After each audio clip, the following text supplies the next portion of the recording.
Look at your interceptions this year. In terms of how few you have, do you think it's a matter of you knowing when to throw the ball away, knowing when to tuck it, or how much has to do with what they're asking you to do offensively? I think it's a little bit of everything. Obviously, we didn't throw the ball much this year, so your opportunities are a little bit more limited.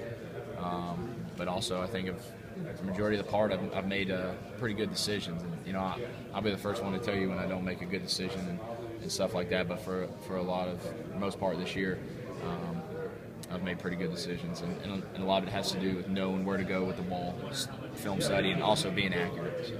I know what your emotions were after the Georgia Tech game. Given you had a couple of weeks to think about how you might be able to leave your career here at Georgia, what does this game kind of factor into that? Well, I don't know what my legacy will be if I win. I'm not too worried about that. The only legacy I wanted to be remembered as was a champion, SEC champion at least. That didn't happen, so you move on. You can't dwell. I'm not going to let the fact that didn't happen affect how I prepare and how I play in the next game. So hopefully I'll just be remembered as a guy that stuck it out at UGA, persevered through a lot of hard decisions, and finished his career at 10-3, and led his senior team to a pretty good bowl game.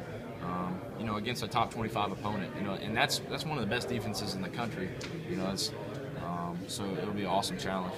Speaking of touching on what Chip asked you about guarding against the apathy, do you think a natural motivator, along with what you already talked about with Coach Green, was the game and how it ended and trying to bounce back from that?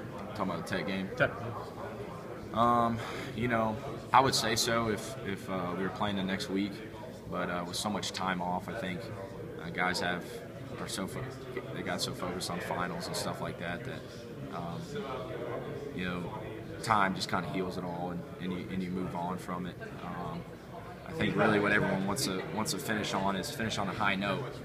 We had a chance to be 11-2. Okay, now we have a chance to be 10-3. Let's be 10-3. Let's not end the season on 9-4.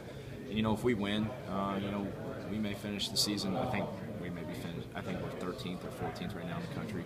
There's a chance we may crack into that top 10 or close to it, and that's something to be proud of. When I talked with you after that game, and I said, how long is this next month going to be? You said, well, it's going to be pretty long. Well, I guess that month has kind of shrunk up a little bit. Because really pretty much in about a week you guys are playing.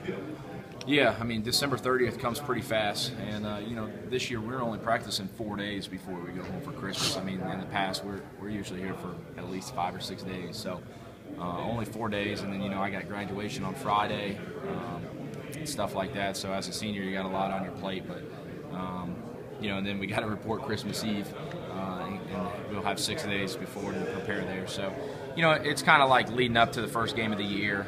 You have a little extra time to watch a lot of film, so you're not cramming. You get a little extra time to watch every little detail. So.